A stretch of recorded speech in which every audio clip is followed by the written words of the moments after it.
정경심 교수가 징역 4년 법정 구속이 됐습니다. 예견됐던 거고요. 변호 전략이 잘못됐다. 법정에서 변론을 해야 되는데 법정 밖의 지지자들을 보고 거기서 정치를 하고 있다는 거죠.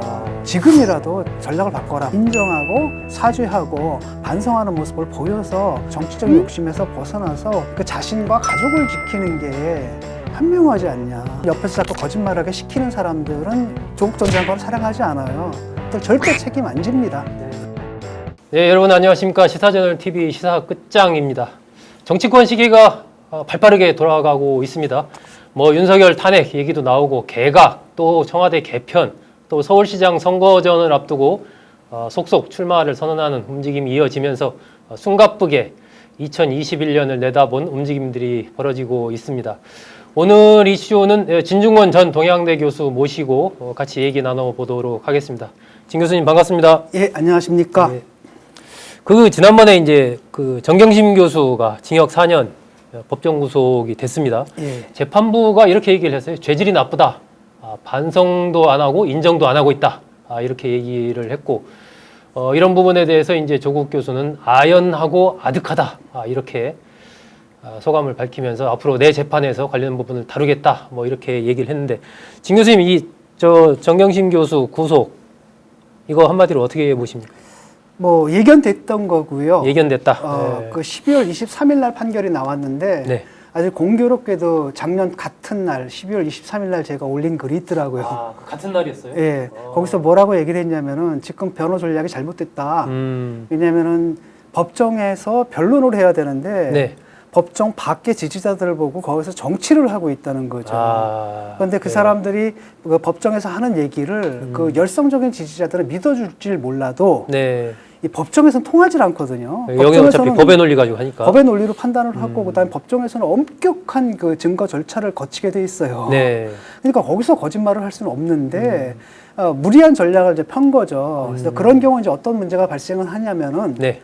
너무나 명백한 사실도 인정을 하지 않는 거잖아요. 그 팬덤 지지자들 때문에. 그렇죠.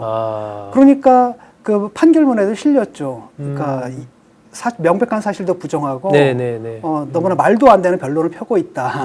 이게 제대로 된 변론이냐라는 그 지적이 거기도 나오잖아요. 그러니까 일단 반성도 하지 않고 그다음 변론도 제대로 하지 않고 거짓말을 계속하고 그다음에 증인들에 대한 얘기도 나오죠. 그러니까 증인들을 일종의 가스라이팅을 한 거예요. 사람들한테 일종의 이제 위증을 시킨 거고 지금 검찰에서 따박따박 수사하고 들어가겠다고 한 건 뭐냐면은 그 위증죄 걸겠다는 얘기거든요. 그러니까 자기 주변의 사람들한테까지도 피해를 끼치게 된 거잖아요. 그래서 그때 제가 뭐라고 얘기를 했냐면 이렇게 가면 위험하다. 그렇죠. 왜냐하면은 그 개전의 정의라는 게 있는 거잖아요. 그러니까 다른 건 몰라도 일단 유죄는 확실한데 그 양형에서 이제 문제가 될 것이다. 그럼 굉장히 큰 형을 받을 수도 있을 것이다라고 제가 그때 우려를 표명을 했는데 그게 이제 현실화된 거죠. 그러니까 올해죠. 올해 2월에 우리 그 조국 흑서 팀들이 만났을 때 다 얘기를 했거든요. 재판이 어떻게 될 것인가. 그래서 권경애 변호사하고 그다음에 김경률 회계사랑 다 얘기를 했는데 그때 우리가 예상한 거랑 크게 다르지 않게 나왔어요. 근데 다만 형량이 우리가 이제 생각했던 것보다 좀 세게 나왔는데 그것은 뭐냐면은 법정에서 이들이 보여준 태도의 문제였던 것 같아요. 개전의 정이 없고 그다음에 심지어 그런 얘기가 나오잖아요. 진실을 말하는 사람들한테 고통을 줬다라는 그렇죠. 준엄한 꾸짖음이 나오거든요. 그래서 저는 이제 걱정되는 게, 그러니까 요번에 그 조국 전 장관의 공모 사실이 2건인가가 확인이 됐잖아요. 판결로.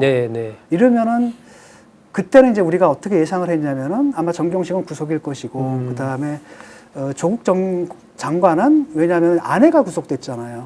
그렇기 때문에 보통 같이 안 하니까 같이 안 하기 때문에 구속은 좀 면할 수 있지 않냐 이런 생각을 했었는데 지금 거기 이제 확인이 됐고 또 하나는 뭐냐면은 조국 전 장관도 똑같은 전략으로 임하겠다라는 거잖아요. 근데 지금 일단 재판부가 얘기한 건 한 4가지 정도예요. 그 당국대 의대에 관련된 부분이랑 서울대 공익인권버스센터 인턴십 부분 그리고 그 사모펀드? PC를 반출하는 과정에서 증거인멸도 2건이 거기 또 들어가 있고 그래서 이제 전체적으로 한 4개 정도가 조국 교수가 관련이 돼 있다라는 라고 그렇죠. 이제 이번에 거기다가 재판부가 이제 얘기를 또 한 거죠. 직무유기 건이 이제 어떻게 나올지도 모르고 네네. 그렇다고 한다면 이런 태도를 갖다가 정경심 재판에서 보여줬던 태도를 자기 재판에서까지 계속 보인다면 그대로 가져간다면 그거는 그 구속될 수도 있지 않겠느냐라는 걱정을 저는 하는 거죠. 아, 조국 그래서 교수까지도. 지금이라도 전략을 바꿔라. 보통 이제 1심에서는 사실을 다투잖아요. 네네. 근데 이거는 사실을 다투는 것도 인정할 건 인정하고 좀 검찰에서 과도하게 기소한 부분을 다투는 거지. 아예 네네. 전체 혐의 전체를 부정을 해버렸잖아요. 이런 식으로 다투는 게 아니라 네. 인정할 건 인정하고 뭐 직무유기 같은 건 한번 다퉈볼 만도 하잖아요. 네. 그런 부분에서 다투고 그다음에 자기가 잘못한 부분에 대해서 인정하고 사죄하고 반성하는 모습을 보여서 최악의 상황은 좀 피했으면 좋겠다는 게 제 마음이에요. 네네. 그런데 이제 이분들은 어디에 가 있냐면 마음이 저쪽에 가상의 세계를 구축해놨잖아요. 이쪽에 예. 매트릭스 세계를 구축해놨고 네. 지금 보니까 정경심 재판이 잘못됐다고 청와대에 청원한 사람들의 수가 35만이거든요. 네. 또 청원한 사람들만 그러니까 더 많은 사람들이 있다는 얘기죠. 거기 그 사람들의 구미에 맞게끔 그러니까 그 사람들을 실망시킬 수 없기 때문에 그것만을 보고. 그것만 보고 이렇게 계속 가게 되면 결과적으로는 자기한테 불리한 결과밖에 올 수 없거든요. 그러니까 자기가 계속 정치를 할 것이라면 그것도 의미가 있을 거예요. 좀 네. 살고 나와서. 네. 그런데 지금 그 판결문만 읽어봤잖아요. 읽어보면은 아 이건 이제 끝이다. 네. 그렇다면 지금 남는 건 뭐냐면 이런 정치적인 욕심에서 벗어나서 그 자신과 가족을 지키는 게 현명하지 않냐. 네. 그리고 저는 그 주변 사람들이 그렇게 얘기를 해줬으면 좋겠어요. 아. 그 진정한 우정이라면 그렇게 얘기를 하면 안 되거든요. 네, 네. 그 정치적인 이유 때문에 그렇게 친하다면, 그렇게 사랑한다면은 사랑하는 사람을 잘못된 길로 걸어가게 내버려 두는 것, 네. 또는 심지어는 몰아넣는 것. 그래서 그거야말로 진짜 잘못된 그거야말로 거니까. 정말 잘못된 것이다라고 봐요. 그래서 대통령한테 하고 싶은 말을 똑같이 하고 싶어요. 네. 너도 주변 사람 믿지 말아라. 그 사람들은 어차피 너 끝나면은 탁 돌아설 사람이고 제일 먼저 손가락질할 사람들이다. 네.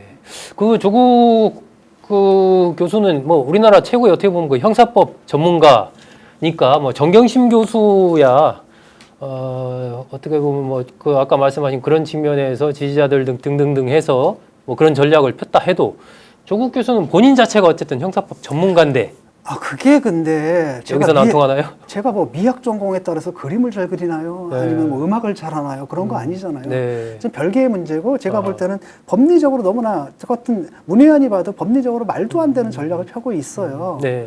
그리고 그게 이제 자기 자신이 갖고 있는 그 형사법적인 지식이라는 게 오히려 불리하게 적용하는 것 같거든요. 예를 들어 가지고 법정에 나와서 계속 뭐 형사법, 뭐 형사소송 절차법 몇 조를 따르겠습니다. 라면서 묵비를 행사하잖아요. 네, 예, 지난번에 그랬었죠. 그렇죠. 근데 그거 자체가 뭐 판사들이 다 알겠죠. 저 왜 묵비를 하느냐라고 하면은 얘기를 하게 되면 거짓말을 해야 되는 것이고 거짓말을 하게 되면 청문회랑 다르잖아요. 네. 인사청문회 때는 처벌을 안 받지만 법정에서는 그 위증죄까지 네, 바로 또 형량에 또 수가 반영이 있거든요. 되니까. 네. 그걸 뭐 판사들이라고 모르겠어요. 근데 본인은 이제 뭐 법전 보니까 묵비의 권리가 있다. 그거 행사하겠다 이렇게 나오는 건데 그게 그다지 현명한 것 같지가 않아요. 네. 그러니까 재판 전략 자체를 바꿔야 되고 만약에 안 바꾸게 되면 조국 교수도 위험해질 현재로 수 있다는 봐서는 거죠, 저는. 구속될 수 네. 있는 그런 상황으로 본다. 이게 결국 왜 그런 상황까지 왔는가라는 부분에서 진 교수님 보시기에는 결국은 그 적극 지지자들 너무 그쪽만을 의식해서 그런 것 아니냐? 그러니까 처음부터 정치적으로 접근한 거죠. 사안 자체를. 처음부터 정치적으로 접근을 했고 사안 자체를 그렇게 접근을 하다 보니까 그러니까 요즘은 조금 이렇게 뭐에 씌워 있지 않나라는 생각이 들거든요. 우리가 사는 현실은 법원이 살아있는 현실이잖아요. 네네. 근데 그들의 현실은 다른 대한 세계예요. 대한 세계에 있고 그 대한 세계의 논리를 이 정말 오늘 비트로 되어 있는 세계인데 이게 애통으로 된 세계에다가 막 적용하려고 하니까 되겠냐라는 거죠. 근데 이게 이분만은 아니고 대통령뿐 아니라 지금 집권 여당 전체가 다 그런 것 같아요. 그러니까 이제 뭐 법원도 개혁해야 된다 막 그렇죠. 이렇게 그러니까 거꾸로 얘기를 하는 말씀하시는 거죠. 이 사람들 자기들이 잘못이 드러나게 되면 인정하는 게 아니라 네. 반성하고 사과하는 게 아니라 자기들은 잘못한 게 없고 그러면 저들이 잘못한 거니까 매번 잘못할 때마다 개혁 과제가 하나씩 새로 생겨요. 이렇게. 예. 그 처음에 뭐였습니까? 검찰 개혁이죠. 네. 그다음에 유시민 씨도 뭐라 그랬냐면 법원에서 판결 나오면 법원에서 판결 나오면 뭐 수긍할 수밖에 없지 않냐라고 작년 신년 토론에 나와서 그렇게 얘기를 했잖아요. 네. 아마 기억하실 겁니다. 그때 제가 뭐라 그랬냐면 절대 아니다. 사법 판단 나온 그때는 사법부 비판할 거다. 예. 역시 지금 그렇게 가고 있잖아요. 네. 그래서 뭐 보면은 항상 이 사람들이 그때그때 필요할 때마다 적을 발명을 하거든요. 처음엔 이제 검찰이었다가 그다음에 이제 초기에는 언론이었어요. 네, 예. 그다음에 이제 검찰이었다가 그다음에 또 뭐였냐면 이제는 사법부가 되는 법원까지. 거죠. 그래서 늘 적을 발명하고 네. 자기들 어떤 가상 세계의 환상에 빠져가지고 그게 이 현실에서도 통할 거라고들 착각을 하는 것 같아요. 네. 근데 그게 통하지 않는다라는 게 이제 3번에 걸친 법원의 판결로 그 법원의 판결이라는 게 냉정한 현실을 네. 의미하는 거거든요. 근데 조국 전 장관 자신도 아직도 그런 판타지에 쌓이는 것 같아요. 왜냐하면 그 홈페이지에 들어가게 되면 또는 트위터에 들어가게 되면 다 지지자들만 막 얘기를 하잖아요. 그러니까 그에게는 그것만이 전체 세계라고 보일 수가 있고 그 다음에 또 하나는 뭐냐면 상황이 이렇게 됐기 때문에 그가 또 유일하게 도피할 수 있는 세계가 그 세계이기도 해요. 그러니까 그 세계를 유지하는 게 굉장히 심리적으로 절박할진 몰라도 현실적으로 현명하지 못한 거라는 거죠. 어쨌든 뭐 진 교수님은 그 조국 교수와도 이러저러한 인연도 있고 또 이렇게 진솔하게 정말 이 여러 가지 떠나서 지금 시점에서 냉정하게 내가 조국 교수에게 이 얘기를 하고 싶다. 진중권 교수가 조국 교수에게 보내는 편지라고 제가 이름 한번 붙여봤습니다. 예, 한 말씀 하시죠. 조국 교수에게 얘기하는 겁니다, 이제. 그러니까 뭐 조국 교수도 알 거예요. 표창장 처음에 문제가 터졌을 때 내가 적극적으로 도와주려고 했다는 것. 그런데 이제 저 같은 경우에 이제 표창장이 위조라는 사실을 알게 됐을 때는 더 이상 옹호를 못 한다는 거죠. 그러니까 친구로서 도와주는데 그건 뭐냐면 본인이 사실을 말할 때만 도와줄 수가 있는 거예요. 진실을 말할 때만. 그리고 지금 옆에서 자꾸 거짓말하게 시키는 사람들은 실제로 조국 전 장관을 사랑하지 않아요. 그다음에 사실 이 사건이 끝난 다음에 그 사람들 절대 책임 안 집니다. 그래서 지금은 머릿속에 있는 그 환상도 지워버리고 그다음에 아직도 혹시 남아있을지 모르는 그 정치적 욕망도 지워버리고 일단은 자기 자신과 가족을 지켜라. 이렇게 말씀드리고 싶어요. 진중권 교수가 친구인 조국 교수에게 보내는 한마디. 환상 지우고 정치 욕심 지우고 자신과 가족을 지키는 그 길을 갔으면 좋겠다. 냉정하게 너의 현실을 봤으면 좋겠다. 이런 애정어린 충고를 해줬습니다.